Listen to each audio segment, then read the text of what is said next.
Hi, welcome back to Grains in Small Places. If you're new around here, my name's Kara. Welcome.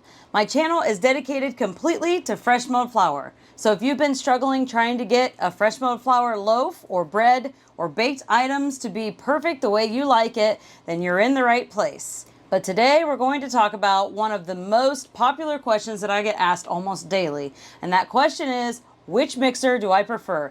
Do I prefer the Ankarsrum mixer or the Bosch Universal Mixer? So let's go ahead and dive on in. Okay, so you think that the question of which mixer do I prefer would be a really easy question to answer, but there's a little bit of background that we have to go over. First of all, I've had my Ankarsrum mixer for about a year and a half, and I've only had the Bosch mixer for about 2 months, so I only have a small window to compare with the Bosch. But the short answer is both of these mixers are great mixers. Both of them can handle large quantities of dough. Both of them do not struggle with freshly milled wheat baking products. Both of them have a nice warranty, and they're both made from companies that have been around for a very long time, that stand the test of time and make great products that we know work really well. I do want to point out that I don't have all of the accessories for this mixer, so we're mostly talking about bread dough here. Both of these mixers are capable of making bread and cookies, cakes, buttercreams, pastries, all the things, but I do not have all the accessories to test with the Bosch mixer. So to make a fair comparison, we're strictly just talking about kneading and bread dough, rolls, pizza, all of those things. So at first I was going to make a video kneading dough and putting the ingredients in both mixers at the same time, kneading all the dough and comparing the two. But in all reality, I don't need to do one of those videos to compare them, because I can already tell you the results of who would win with faster kneading and gentle kneading and all of the things. So I figured I would just go ahead and share with you. So most importantly is finding out what kind of baker you are. So these mixers, you're going to have people on both sides of the aisle. You're going to have people that love the Ank and don't like the Bosch, or love the Bosch and don't like the Ankarsrum. So you can ask in any group, you're going to get people on both sides of the aisle. And honestly, I love both of these mixers, but for very different reasons. So finding the type of baker you are and how you enjoy baking and your purpose for the mixer definitely helps narrow down which one you would prefer. Now, I do have to give an honorable mention to the Nutrimill Artiste. The Nutrimill Artiste is a smaller version of the Bosch, I guess you could say. It's not exactly the same, but it's very similar. So it also kneads dough in a similar fashion. But this video was mainly just to compare these two price points, because the Nutrimill Artiste is a lower price point. So it's not really a fair comparison to add that into this video. So there are times that I like to bake differently. If I am looking to bake on a lazy Sunday afternoon, or just an all-day baking day and just enjoying the baking, time is not of the essence, nothing like that, I'm probably going to grab my Ankarsrum mixer, because I really enjoy watching the dough transformation. So I know that you've seen plenty of videos out there of me using the Ankarsrum, showing you the stages of kneading the dough. I know particularly, I think my super soft sandwich bread recipe and the focaccia recipe videos that I have, you can see where I show all the stages of the dough as it's kneading.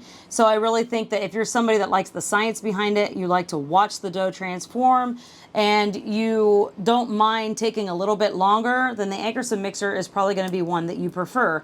This one kneads the dough gently, and it's very enjoyable to use. However, on the other hand, if I am in a hurry, or I just need to get bread or pizza dough or rolls or something on the dinner table, just get something ready, we're going somewhere and I need to have it done fast, you can bet that I'm going to be grabbing for the Bosch mixer.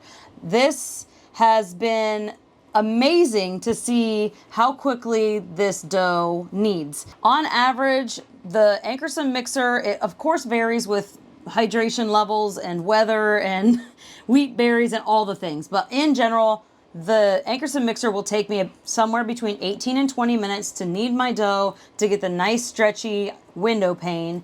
But the Bosch, on the other hand, almost always between 5 to 8 minutes, the dough is ready to go to rise and move on to the next step. It's very impressive to me. I was shocked the first time that I used it.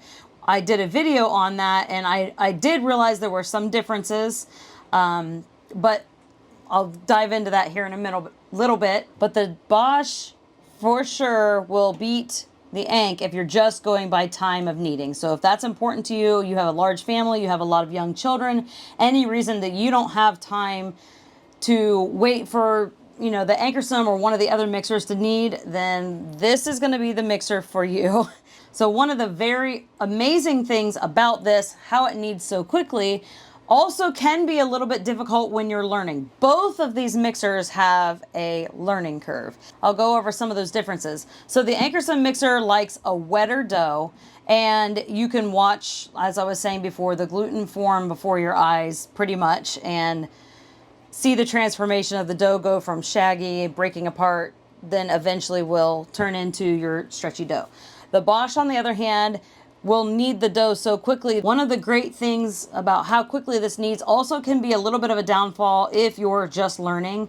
So both of the mixers have a learning curve, but when you're kneading with the Bosch mixer, the gluten can develop so quickly that sometimes it will over knead the bread. So you really have to watch it a lot closer. I recommend definitely timing 5 minutes of kneading and then checking the stretchiness.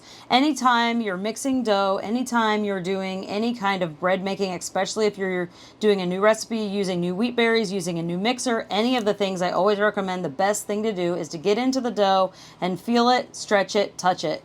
That's going to give you the most information than time on the clock or just looking at it. So that's basically how I taught myself a lot of my baking skills, is to just listen to what the dough is telling you. So touch it, feel it, stretch it.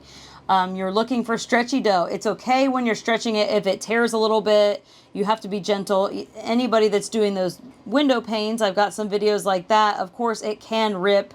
And that's fine. You're really just looking for that gluten development. So it's just, you're looking for that nice stretchy dough.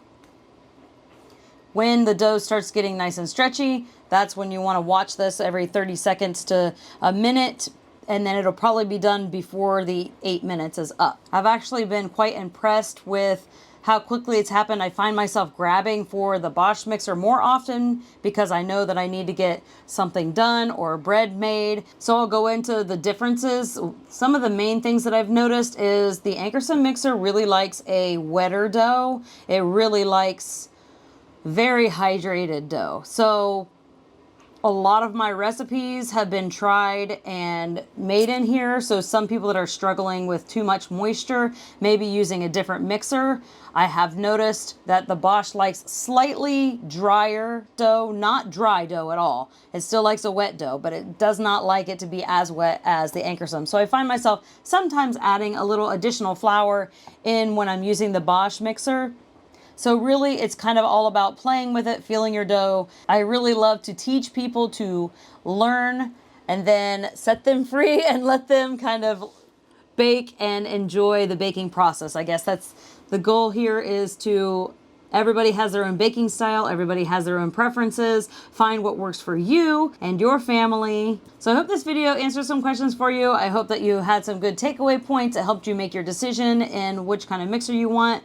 I have many videos out there. I have some sourdough videos and no knead bread videos and a hand kneading video that you don't need a mixer even at all. But I wanted to create this video for you so I had an answer for anyone when they asked me which mixer I preferred, because it's not just a cut and dry answer. I don't really have a this one or this one answer. I'm lucky and fortunate that I'm able to have both of these. I know that's not possible for everybody. So finding out what kind of baker you are, how you enjoy to bake, and what works for you and your family is the best way to go. I will make sure to put a link to both of these down in the description box below. I do have a coupon code for the Bosch mixer where you can save $20 off.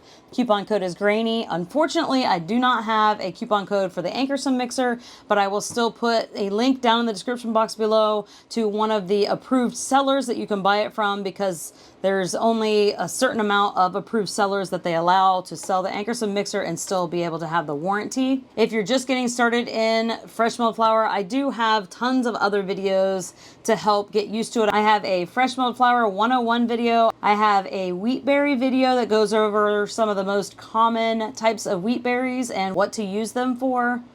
I have many other reviews on other mixers, and I have reviews on the mills that I have and have used. I have tons of recipes, and I also have my new cookbook. You can find links for all of these on my website. I'll try to put links to everything down in the description box below. If I forgot something, leave a comment, let me know. So I hope you're having a great day, and thanks for stopping by Grains in Small Places. Goodbye.